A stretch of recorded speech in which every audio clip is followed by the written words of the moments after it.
This journey is about following the entire coast of mainland Scotland, but sometimes the best stories sit just inland. This detour takes me to one of the country's most historic cities, Stirling.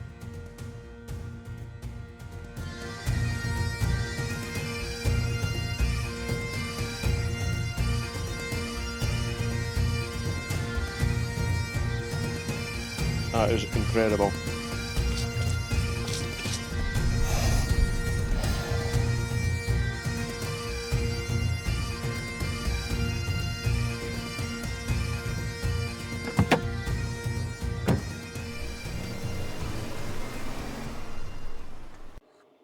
Well, good morning folks. It's definitely coffee time.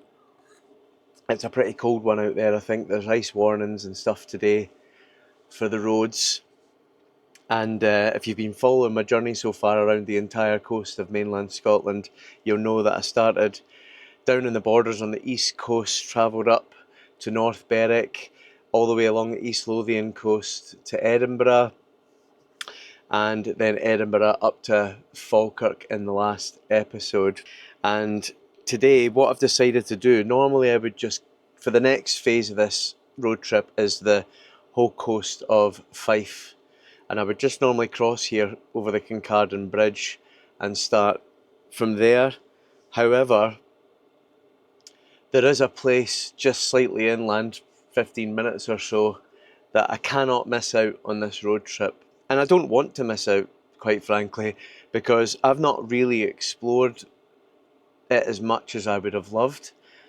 And that place is Stirling. So this morning we're going to drive from Falkirk to Stirling, and on the way, around about halfway, there's a really rather peculiar looking building that it just doesn't seem like you would find it in Scotland, and I've never been before, so I really want to go and see that. And then we're going to go and have a look at Stirling, and then we'll move on tomorrow morning as well to somewhere quite special. So I've got a lot of filming ahead over the next sort of couple of days. I'm looking forward to putting this together and bringing it to you all. I really hope you enjoy.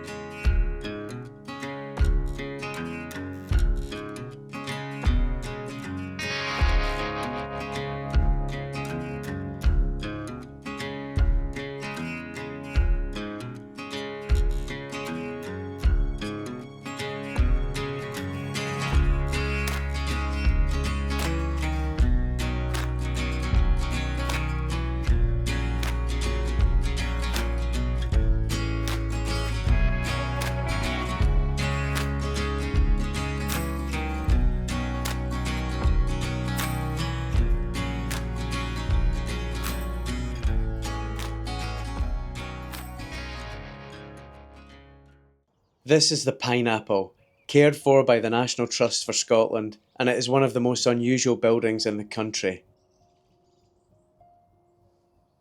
It was built in 1761 by John Murray, the 4th Earl of Dunmore, as a summer house, positioned here so he could look out across his estate and the surrounding landscape.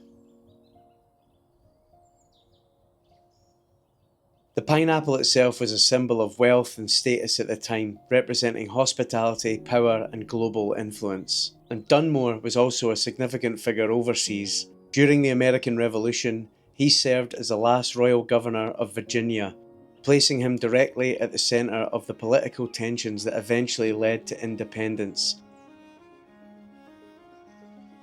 It's a reminder that Scottish landowners like Dunmore weren't just shaping estates at home. They were involved in events and decisions that led to consequences far beyond Scotland.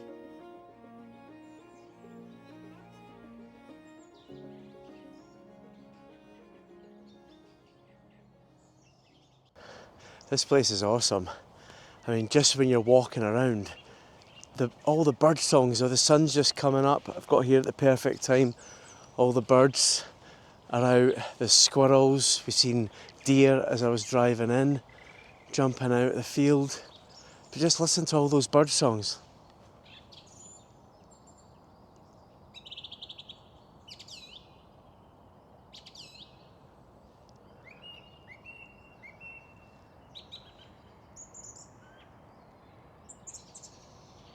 I could listen to that all day, honestly.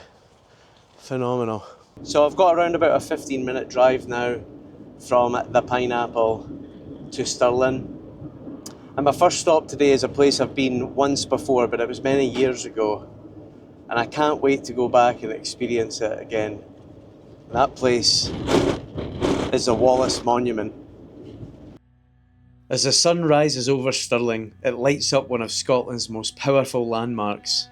The Wallace Monument stands here in memory of William Wallace, a central figure in Scotland's fight for independence during the late 13th century. From this hilltop, you can see why Stirling mattered. Whoever controlled this landscape controlled the route between the north and the south.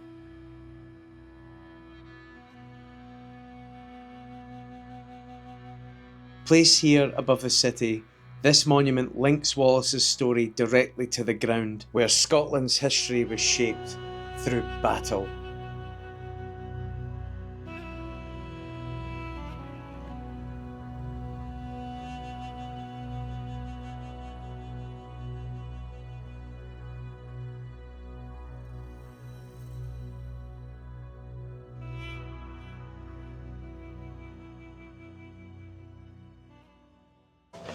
Tell you what, the stairs are narrow.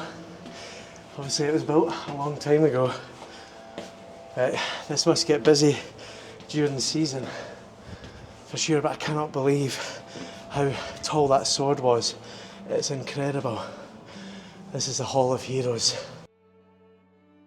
The Hall of Heroes was created to recognise individuals who reflected the spirit of William Wallace. Not just through conflict, but through their commitment to liberty, equality, and improving the lives of others. In 1886, the first marble busts were unveiled here, Robert Burns and Robert the Bruce, two of the most famous Scots in history, each securing their place through very different paths. Over time, 14 further busts of notable Scotsmen were added, creating the gallery that now forms one of the monument's most distinctive features. Every figure represented here shares a common thread, a commitment to freedom, opposition to injustice, and a willingness to challenge the world around them. In 2019, the hall evolved again with the addition of its first female figureheads, recognising the vital role women have played in Scotland's story. Mary Slessor and Maggie Keswick-Jenks were introduced following a public vote, both honoured for their selflessness and global impact through their work to improve the lives of others. Right, I think I'm at the top now. Your legs get a bit of a workout, let me tell you.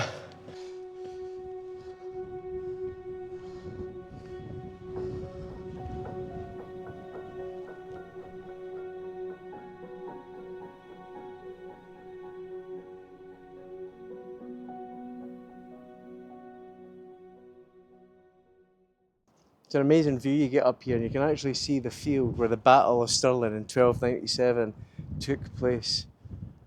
I'll try and show it to you. So you've got this field here, the one behind, and there's a rugby pitch there. That's where the battle was. And there's a new bridge here and the old bridge. And you can see the castle over there as well. It's just a beautiful view. Yeah, I'm really glad I came back up here. Well, wasn't that awesome? I'm just taking a little walk back to the van.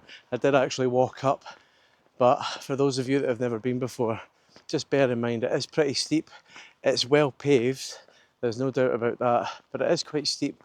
They do run shuttle buses as well from the visitor centre reception up to the Wallace Monument, and you can either get your tickets online or just get your tickets up at the Wallace Monument themselves. I'm gonna just quickly go and get the van washed because it's an absolute state. And I'm gonna go and get parked up in a big car park near the city centre, which you can park in for extended periods of time, which is handy. So I'm gonna go there, and then I'm gonna, for the first time, believe it or not, 44 years of age, go visit Stirling Castle. I've never been.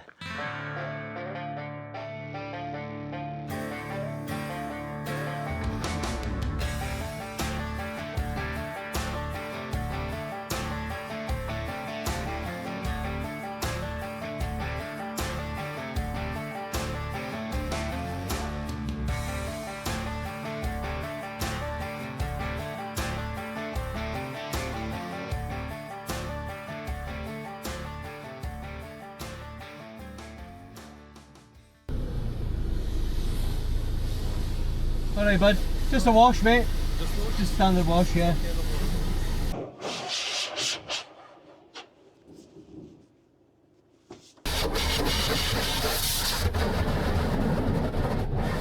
So again, this is just one of these tasks that would usually be done off camera, you know, but it's been a few weeks now since I've been on the road, and the van is absolutely caked. It's the first time I've had it washed.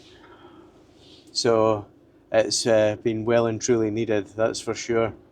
And I did promise you that I'll sort of try and film the realities of van life and things like that as well. And I'm trying to, you know, go and see as much as I can and film as much as I can in a day, but I still have to take care of menial tasks like this. And after Stirling Castle, I need to go and get my hair cut as well, because it is looking pretty shabby. So I'm going to go and I've booked into a barber's to get a wee trim just to freshen up, because again, it's been, like I said, almost 3 weeks really of pretty intense travelling and filming and things like that. So I need to take care of these things as well. And I did say I was going to bring you along for the whole ride, so this is it. Thanks very much for that. Well, that was good. Fan washed.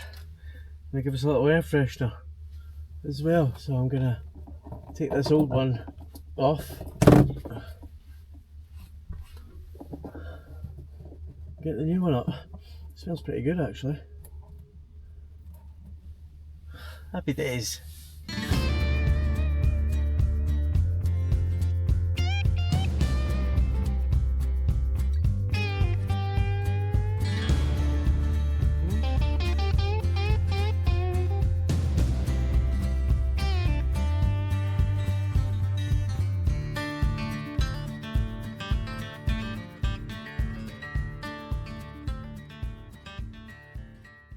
Brilliant, nice big car park, £4.80 for 24 hours. You can actually buy a weekly ticket as well for £16.80, which is brilliant, and I don't see any restrictions for no overnight parking. It's on park for night, people must use it, so ideal, and 25-minute walk from Stirling Castle. Stirling Castle has stood here for centuries, guarding one of the most strategically important points in Scotland. Built on a volcanic crag, it commands the narrow land bridge between the Highlands and the Lowlands. For much of Scotland's history, whoever held Stirling held the country. The castle we see today is largely shaped by the Stuart monarchs of the 15th and 16th centuries, who transformed it into one of the grandest Renaissance palaces in Europe. Kings and queens were crowned here, diplomats were received here, decisions were made within these walls that shaped the direction of a nation. It was here that Mary Queen of Scots was crowned in 1543. It was here that royal courts gathered, and where Scotland projected its power and confidence to the wider world. But Stirling Castle is not just a palace, it's also a fortress and a battlefield in stone. During the wars of Scottish independence in the late 13th and early 14th centuries, this site became a focal point of conflict between Scotland and England. Nearby in 1297, William Wallace and Andrew Murray led the Scottish forces to victory at the Battle of Stirling Bridge. It was a moment that sent shockwaves through the English occupation, and in 1314, just south of here at Bannockburn, Robert the Bruce secured one of the most decisive victories in all of Scottish history, solidifying Scotland's claim to independence.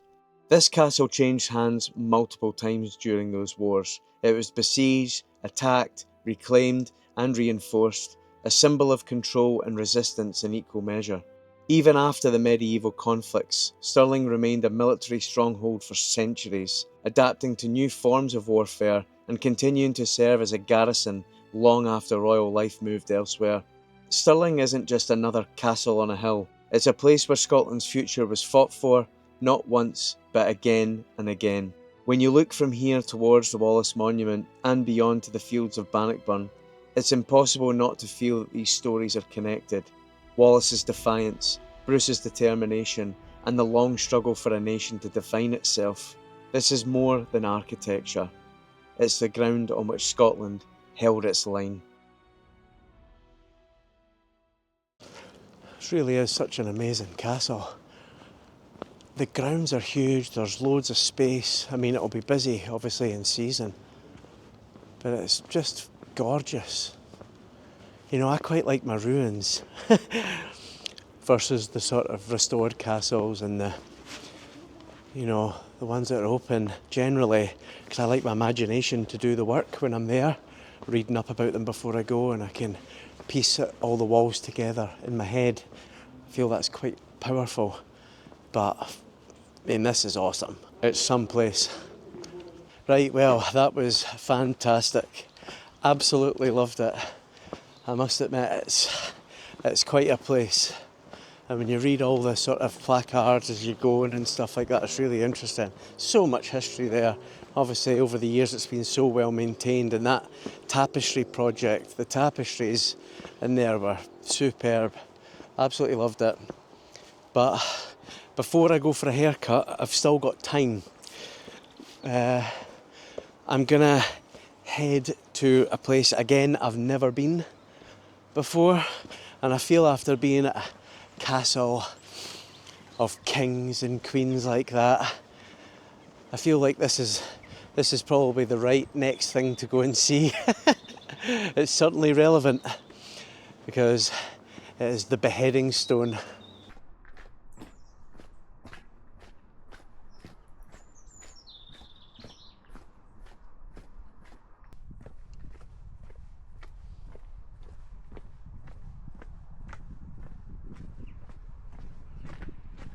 Now, the Beheading Stone is around about 15-20 minute walk from the castle.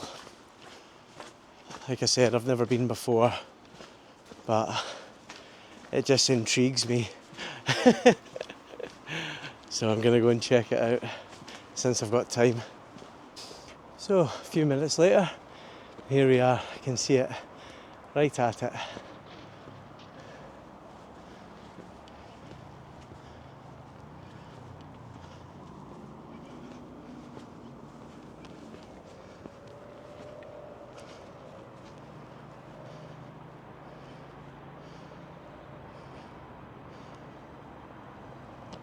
This is known as the Beheading Stone, a place where public executions were once carried out.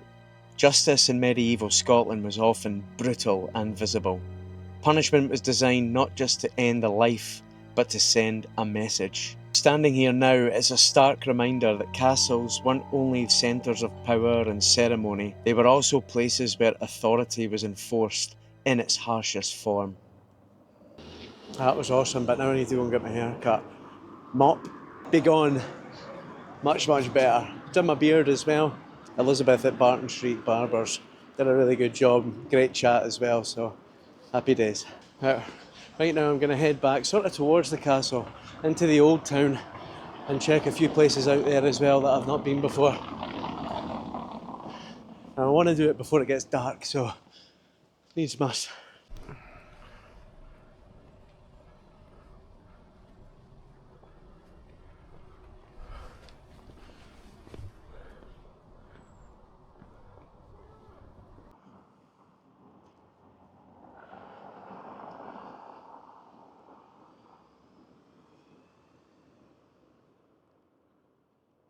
So this is Mars Wark, just up here. Looks stunning.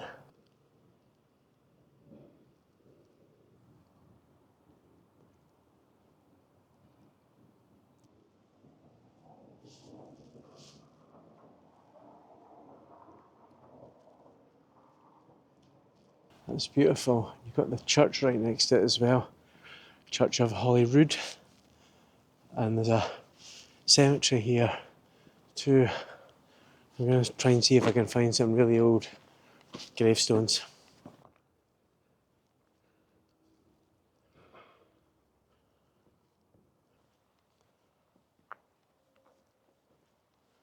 Now what I have seen actually, the castle's just over that way, and it looks like there's a viewpoint in here for it, and it looks amazing.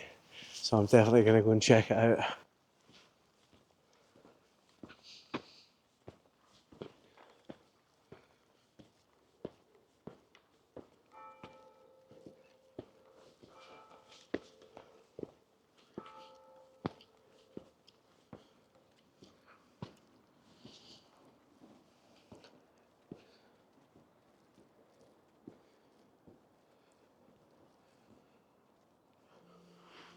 This is the old kirkyard. Here the gravestones are in rows facing east where the sun rises and the last trumpet will sound. The earliest date is 1579. Older stones have the emblems of mortality, a skull or hourglass, and immortality, winged souls or foliage. Many also have trade symbols of bakers, masons, weavers, or other crafts. Many people from Stirling set up their gravestones as status symbols whilst they were still alive. Well, what a brilliant day I've had exploring Stirling, going to places I'd never been before. I'm really glad I took this little detour because I couldn't not include it, especially considering how little I've explored it myself as well, and I thought everyone watching might enjoy seeing a bit of Stirling as well. But tomorrow we are on to more adventures, and again a place I've never been to in the morning, which is surprising considering I've got 1314 tattooed at the bottom of my arm here below my Celtic cross, because that is the date of the Battle of Bannockburn, and that's where I'm heading tomorrow morning. I'll see you in the morning. Well, good morning folks. It is a wet, grey and dreich day today. I'm just leaving the car park in Stirling and I'm just heading towards the Bannockburn Visitor Centre. And I must clarify actually, I said last night I'd never been a Bannockburn. I have been a Bannockburn itself before. I actually did a bit of training and sparring at the 1314 boxing club back in the days when I was boxing for a club in Dundee called St Francis. And it was a great club. I don't even know if it's still open or not. I've no idea. I mean, that was years ago. Well, at least 10 years ago anyway. But I'm just heading there now. It's only like a 7-minute drive away. And I think it's the whole experience you get is via a tour. So I don't know how much I'm going to be able to film. You know, obviously if there's other people there, if there's children there, I can't do that. So I'll just have to play it by ear for this, but hopefully I can film some of it certainly anyway, and share it with you. But they do a 3D experience, sort of putting you in the battlefield, if you like, as well, which sounds pretty cool. So yeah, I'm looking forward to it, I must admit. I'm just learning a bit about the history, the battle, the tactics that Robert the Bruce and obviously his opposing king, I think, was that King Edward II? Was it not Longshanks's son? I'm not sure which Edward that was, but I'm really looking forward to it. So I'll catch you there.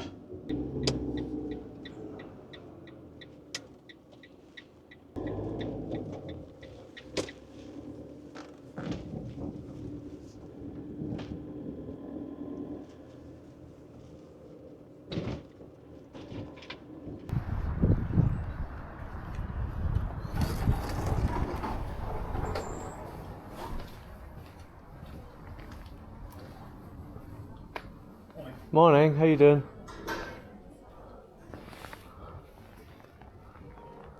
I've just noticed the battle experience. The next one's one. So we're booked out with schools until 1 o'clock this morning. Okay. So if you don't want to wait around that long, it's totally understandable. There's other things to do. So you've got toilets behind you, cafe along the way. Yeah. Cafe, big map of the Bathford area, 2 display cases, and then when you're done in here, out the front door, left again. It's information the whole way up the hill for Scott Bruce's statue at the top. Okay, perfect. Thank you very much. Thank you. Cheers.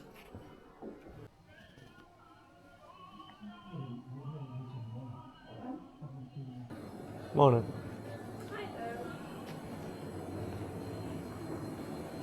Right, so like I said, you have to do tours. It all depends on availability, time of year, all that kind of stuff. And unfortunately, I've just picked the wrong day for it. For me, they've got schools in until 1 o'clock this afternoon. It's basically at 11 o'clock now. And unfortunately, I mean, this wasn't going to be the end of this episode, so I am booked elsewhere at 2 o'clock and I have to drive to get there, so I'm not going to be able to visit the actual, do the experience, if you like I'd wanted to. But this is the way it goes sometimes. It's just the reality of it. However, you can have a look around at all the different placards. You can walk out to the fields and have a look, and there's the Robert the Bruce statue and all that kind of stuff. So I'm going to go and do that, get some footage, and maybe roll a little voiceover for you. In June 1314, this landscape became the stage for one of the most decisive battles in Scottish history. The Battle of Bannockburn was fought between the forces of Robert the Bruce and Edward II at a time when Scotland's independence hung in the balance. Edward II marched north with a significantly larger army, intent on breaking Scottish resistance and relieving the English-held garrison at Stirling Castle. Bruce, however, chose his ground carefully. Rather than meeting the English in open terrain, he positioned his forces here, in a narrower, marshy land near the Bannockburn, limiting the effectiveness of the English cavalry. The battle began on the 23rd of June and intensified the following day. Scottish schiltrons, tightly packed formations of spearmen, held their ground against repeated charges. As English forces became compressed and disorganised, momentum shifted. What began as a contest of numbers turned into a collapse of command. By the end of the second day, the English army was in retreat. Edward II fled south, and Scotland's claim to independence was strengthened dramatically. Bannockburn did not end the war, but it changed its course forever, and it secured Bruce's authority as king, restored national confidence, and marked a defining moment in Scotland's struggle to determine its own future.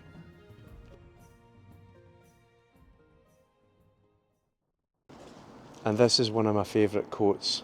We fight not for glory, nor for wealth, nor honour, but only and alone we fight for freedom, which no good man surrenders but with his life. Now, you might hear those words and recognise that sentiment from a certain 1995 Hollywood movie called Braveheart, which really chronicled William Wallace's life. But in actual fact, William Wallace was never called Braveheart. It was, in fact, Robert the Bruce that was later known as Braveheart. It was Bruce's loyal knight, Sir James Douglas, that carried his heart on a crusade to Spain to fight the Moors.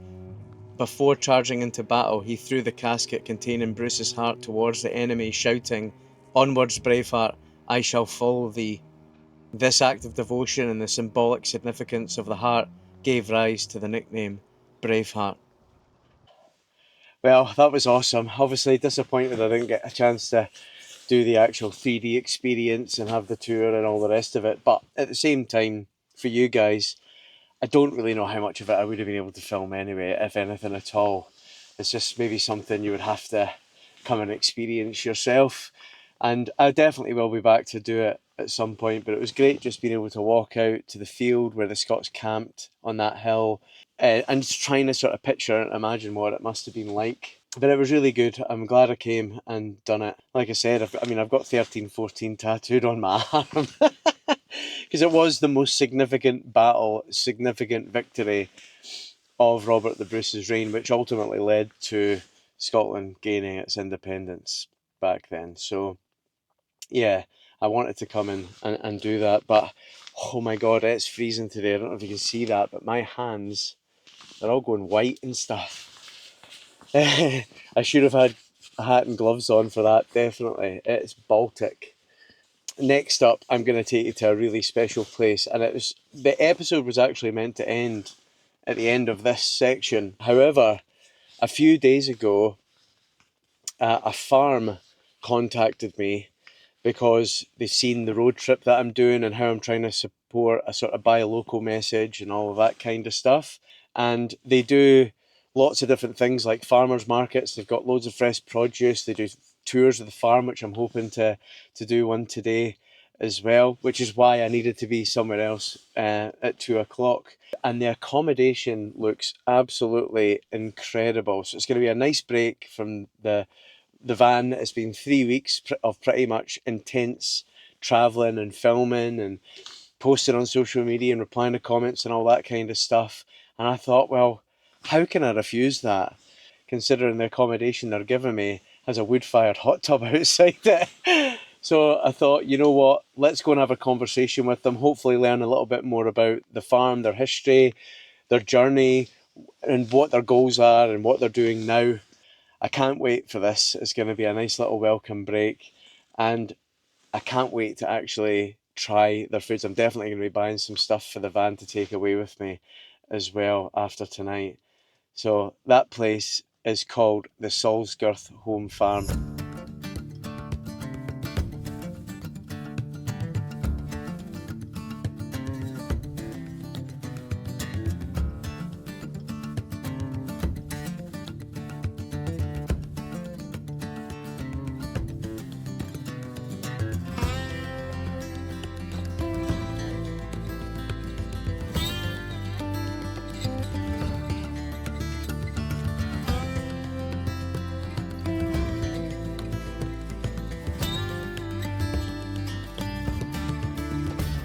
Jan, Hello. A bit of multitasking. nice to meet you. How are you? Hi, fine, thank you. Yeah, great.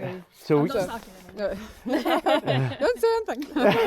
well, hey folks, I made it to the Solsgirth farm here, and I'm with Jan, the owner, and Jan's actually going to give us a little tour of the farm. So we are, I've been here about 6 years. It's a mixed farm. Originally it was a dairy. When I started here it was a dairy, but we weren't really on for milking cows at that point. Okay. So we filled in the dairy. The parlour is here, and we've got this is all our poultry rearing units that we have down here. So we've got all different breeds of chickens, and some are Aricunas and Apizellas. They're all blue and white egg layers, and we've got some little meat chickens at the end just for a bit of variety. We've got our pens just made up, ready for our ewes to come in. It's nearly lambing time, so we're just about to bring them in there. Of course, yeah. How many ewes do you have? So we're going up to 300 actually. 300? Yeah. So I take it they're out in the field most of the time then? Yeah, most of the time. They're happy out there.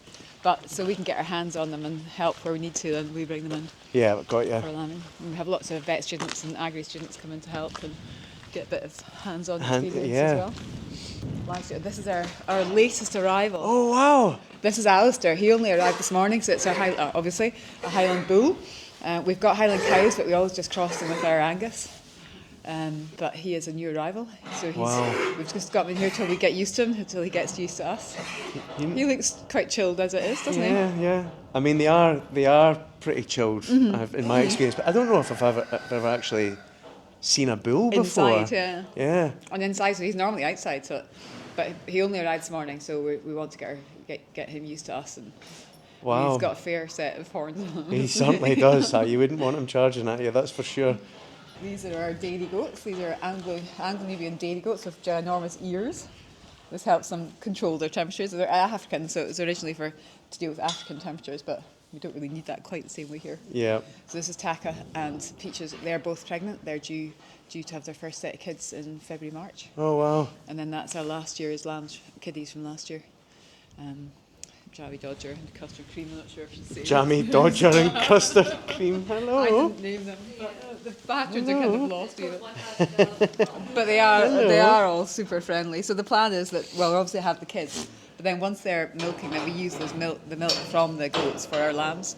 Yeah. It's way better than any formula you can get for the lambs. Okay. So it's good that way. And then we do lots of, because we've got our market that goes on here as well, we have crafters who can make soaps and all sorts of things from goat's milk. So, Oh, wow. so it's pretty good. Brilliant. So see what we can do with them all. They're all mostly with our Aberdeen Angus. Angus, yeah. And blueberries, so like Scottish, like old breeds that are happy with our rough grass and bad weather. Yeah. So we just brought them. We just weaned them off their mums. Their mums are in the other shed. So we did it. We've got a really quite a nice way of doing it. We put them just the other side of the gate from them. So we wean them, and they don't mind too much because they're not sucking at that point, not on milk. They're 9 months old roughly. So we just over the other side of the wall, and they can still see each other and touch noses and all good. Oh, So brilliant. now we've just brought them round the corner now because their mums are about to start calving again, aren't you? We've got to see the cows just up next to them up here. So we brought them in December, so it's quite late actually. So just because of the weight of them, sort of 600 k's walking on soggy grass. 600 kilos, big. Well, if you're walking on soggy grass, then you just sink, don't they? So, Yeah. so the grass isn't happy for next year, and they're not happy because they're. Of course, yeah. So Okay. they're all pregnant, ready to have calves from March onwards, hopefully. Brilliant. I'm loving that, hey. They have a hard life, yeah. They do appreciate this. It's like the driving rain, they're just munching away. Yeah, I bet they do. So how long have you actually been here for then? Like, how long Not have you that had the long, place? so I've No? had it for 6 years. Oh, 6 years, right? Yeah, because I think I read on your website that it was owned by a family for around about 100 years or so before that. Was that right? So no, I mean the farm's been here for 300 years. Oh, yeah. But the Alexandria's buses, this is their first bus station. That barn was where they had their first bus company. Got you. So it's like about 1926. So they were here for quite a few years. But we've got on the boars. So pure tram boars, they're double muscle, thin, like a double muscle but lean, huge but lovely pig boar. And then the girl does a saddleback, so it's one of the other rare breeds which are a bit fatter kind of. But they work well with the pure tram. And then in here, let's see where the babies are. So that, Oh, God. says, never mind them, look at me. Yeah, exactly. Kids on like a tour, I mean, they love would them. just Yeah, absolutely yeah. love them. The So camera's on. they're all inside just now, but they will be going out in the springtime when it's Yeah. drier. We go out in the woods and the trees and they like it. Yeah. And then we do a farmers market every month. So second Penny Yeah, every I've month. seen We have that. it all. So we have lots of. We skip January because it's just too dark and cold. Yeah. But we're back in February. So whereabouts is that? Is that in the big barn? In the big barn and the dairy, the Right, original dairy. okay. So we have about 60 traders. So we have arts and crafts and food and drink things, and then we supply our own produce as well. So we Yeah. this way. And have that to keep everyone going. A bit of music, a bit of street food, and kids activities, and then it depends what else we've got going on the farm. So once we're at lambing time, then we've got pet lambs to feed and things like that. Yeah, of course. Ongoing. Hello. So what's going on? What's all this about? Okay, we're going to be going to see the big birds next. Oh, the muddy birds first. So this is the main This is the big barn. big barn. Yeah. So we've You're got, doing some work up there at the moment as well. So we've got our coffee roastery down the bottom, Yeah. and then we can go in through that way. And then up top's the hayloft. So Right. it's basically like an event type space, and then we've got business units, 4 small business units at the end there. So it's our start-up businesses to sort of be a base. Okay. And we'll yeah. have our produce like our beef, pork and lamb and apple juice and honey and all these other things Okay. from the farm that we'll... Now, like I said, one of the reasons I wanted to come here, like I'm trying to promote local produce and things of that nature on this road trip, and this fridge is just full of exactly what I'm looking for to carry me through the next sort of week or so. I mean, just look at the selection of stuff that they've got here. There's actually all sorts of things. Now it's the coffee roastery, so it's the Oh, Oakland's yeah, coffee nice. roastery. So they actually roast the beans in here, so we do it quite a lot in the market now, so it's quite amazing having the roaster whizzing around there. It's nice and warm. Yeah, look at that, the size of And it. you can smell the coffee out in the yard. It's a different smell from normal for a yard anyway. So you're really building something. So it's here. it's diversified. This is my brother-in-law that does this. Right, does the coffee okay. roasting. Yeah. But yeah, so we have a bit of everything going on. So we have a few the business units. We've got a knife maker coming in. We've got a local carpenter who does amazing woodwork, and then we've got one that we're just deciding Brilliant. who's coming in. So That's great. it's just a bit of variety. It's like a wee hub sort of thing. So we I do a know. lot- we have a lot of work with kids coming in. We have a lot of work with RET, Royal Highland Education Trust. So we have schools coming in every couple of weeks once we're in lambing season and things. So Yeah, we yeah. sort of show them all. And we have one big day, open day. So it's open with RET. We have 400 kiddies coming in. 400? So we have Wow. lots of stations, and RET are amazing. They're super organised, and we have lots of different people Brilliant. talking about lots of different things. Yeah. So these are the eggs that our birds lay. That's the emus. That is this season's one. So these are blown. Wow, look So at it the wasn't size of them. fertile, so we've blown them. And that's the Aria egg. So they're similar size actually. Usually these are bigger. But, Wow. so these are winter layers and these are summer layers. So we go from one to the other and keep going. So how long would it take to boil one? Well, 2 hours. 2 hours. 2 hours. Apparently, yeah. I don't, You do all of that, but also you've got the tours of the farm and things Yeah. like that, which we're doing Yeah. just now. But then you've obviously got the accommodation, yeah, so we've got houses on site as well. Yeah. A farmhouse. And which I'm incredibly excited to be staying in tonight. It's a nice welcome break from the van, I've got to admit. will be warm. Yeah. Yeah, And it's been 3 weeks pretty much of just pretty intense that long? filming Okay, and, okay. and stuff since I didn't came realise up it from was the that long. border. Yeah, okay. So, and I've got probably about 3 months to go. You know, Oh, it's okay. going to take so a you're long doing time. the whole thing. Well, at least The it might whole, be warmer. the whole by you coast get of to the end. the whole coast of mainland Scotland. So, yeah, I'm looking forward to getting a warm nice night big here and bed now, there. Yeah. and getting in a Right, getting in a we'll go jacuzzi. here. That's the boy. You can tell that from a distance. They're quite hard to tell, and apart from the colouring. And once they're adults and more mature, they have a black base to their neck. But the boys are much more protective than the girls. So we have them all nested in because the peacocks and the peahens, they like the shiny cars. The cleaner and more shiny it is, the more desire they have to sit on its roof. So Okay. and it's just a bit easier. So, and also for the bird flu, it reduces our risk of wild birds being involved. So they're out for a wee look. Yeah, he's quite inquisitive. Yeah. The boys, they molt their tail feathers in the autumn time, so they're all just growing back in now, just coming up to breeding season for them. And I imagine in summer they do some displays. A lot of showing, yeah.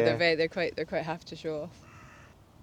So where are they from originally, raised? Patagonia, South America. So they lay Patagonia. eggs in the summertime. So they start sort of April, May, and that is actually the girl that's laying eggs. The boy's coming over. He's at the back here. It is a bit muddy. There, a wee bit of fence running. This lot will be going out a bit more to the fields really when it dries up a little bit. Yeah. But they have got shelter in here, you see, so they're just a bit better for them. So these are all the same family as emus, ostrich, rheas. They're all the same family. So the male bird sits on the eggs, Yeah. which is quite unusual. The male bird sits on the eggs? Yeah. Right, okay. Yeah, no broody hens here, so they just drop their egg and the males make a wee dip in the ground and they just sort of lay the egg there and go from there. But we tend to put them in the incubator just because of the being outside and wet and damp. It's not ideal for incubation. So these are the emus. So that's the girl, you hear the booming sound? That's the girl with the air sac at the base of her throat. Wow. So just the sound is the easy way of telling them apart. So that's the girl and that's our boy behind us. So it should be laying time for them just now. We've got 8 eggs in the incubator at the moment, but they haven't laid any since Christmas time, so I'm not quite sure what happened to them. Right. But they are, all these birds are quite inquisitive. They want to come in and have a wee look. They quite like shiny things like buttons and zips and anything they get their beaks onto, they run up with them. So they sort of pair up 1 to 1, so sort of get married. So you see the next pair in the next field, and I've got 2 more. I've got three pairs in a row here. Oh yeah, so you do. Our tuppies at the end. So they've got a field each essentially. Yeah, they've got wee shelters that could lay eggs if they want to, but they do prefer to use a small muddy hole out the back here somewhere. Right, okay. But we're always hoping they might go inside just for a bit of variety. Yeah. And I saw on the website as well that obviously hedgehog numbers have been declining so much in the UK since sort of the year 2000, and I believe that you rehome. Yeah, well, we have a lot of work with the SSPCA. They bring in quite a lot of hedgehogs. I think the first year they brought in, I think it was 35, and this year about 17. All right, great. And then and just at the end of the season we had cygnets, so we brought in 15 cygnets that had been hand reared. Right, okay. So they were quite big and they hadn't really been outside, so they had to adjust to the change. We had one of them, Alfie, he was the youngest and the last one in. Yep. He quite liked us, so we kept finding him in the shed. So we had to pick him up and cart him back out to the water and teach him what it's all about. But they've all flown off now, so obviously it worked quite well. Yeah, no, that's so it's good. quite good. The pond down there, we've got our ducks and geese and things like that. So we've got, it's probably too far from here, but we've got about 600 apple trees down there. 600 just apple over trees? the brow of the hill. Wow, yeah. yeah. So we planted them a few years ago, and we press them and we do juice and we do cider and. Apple crumble? Well, we can only make that so many times. That's how you end up with the juice, you see. So. Yeah, no, that's great though. Yeah, Can't beat fresh apple juice. Llamas, we've got a couple of llamas out there, the field straight ahead of us, and the owner had died, unfortunately, and somebody came to get them thinking they were alpacas, and then they realised they were definitely not alpacas. No, and llamas not are able bigger. to be handled, so we kept them, and we actually use them with our lambing sheep, so when we put our ewes out with their lammies, they go with the alpacas and they look after the lambs.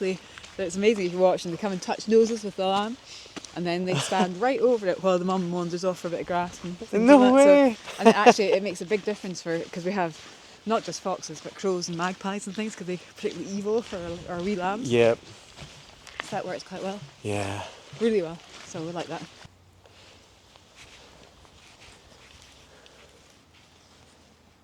He's deaf as a post, and he was an absolute horror of a dog. But now Hello. he's retired and he's much more sociable. Hey.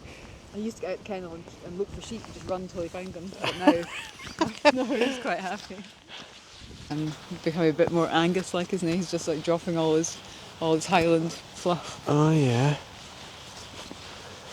And I've got so that's Donald, and Mary is his mum, Donald the and red one up the back there, and then shown as the black one on the right at the back, and then Phoenix, our Highland, our Aberdeen Angus bull, he's at the back. Hello. So this is an Angus cross Highland, which is quite a common cross because you get a bit bigger calf, Yeah. but he's quite chilled. He's like, where's the food? That's it. It's so funny, they just love their bread. Yeah. We're trying to train them onto carrots and apples, but it doesn't really seem to be there. So this is number 36. That's our last calf that was born last year. He was born, it was at the 1st of July, I think. He was like a really late spring calf. That's the Highlands for you. This is the man doing all the training Yeah, as well. yeah.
Right, so this place is just absolutely blowing me away. It is incredible.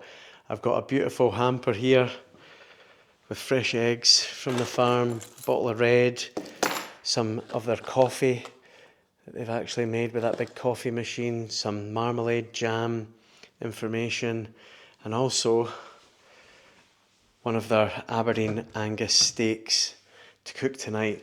So I'm going to cook a classic steak and eggs.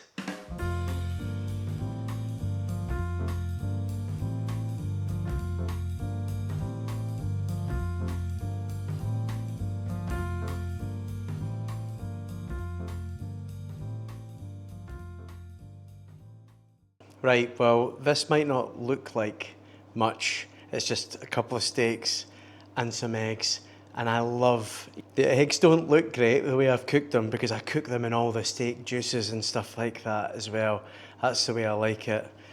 And I got some fresh bread from Jan earlier as well. She brought me some fresh bread for just now in the morning. I'm gonna dip all of that into the yolk.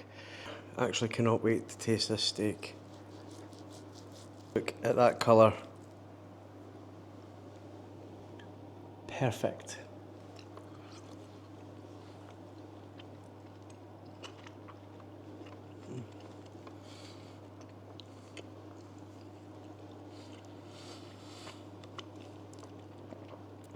Amazing.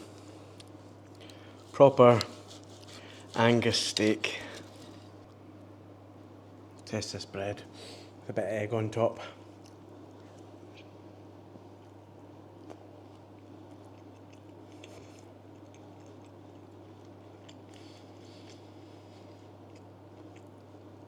If this doesn't make you hungry, nothing will.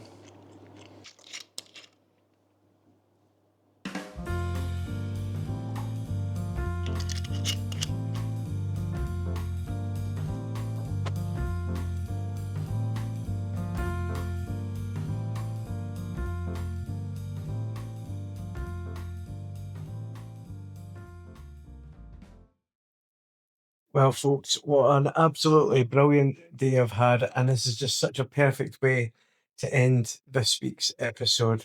doing something right now I could never even have imagined, even 3 days ago when I received the email. And this is just pure heaven right now. It's such a welcome break.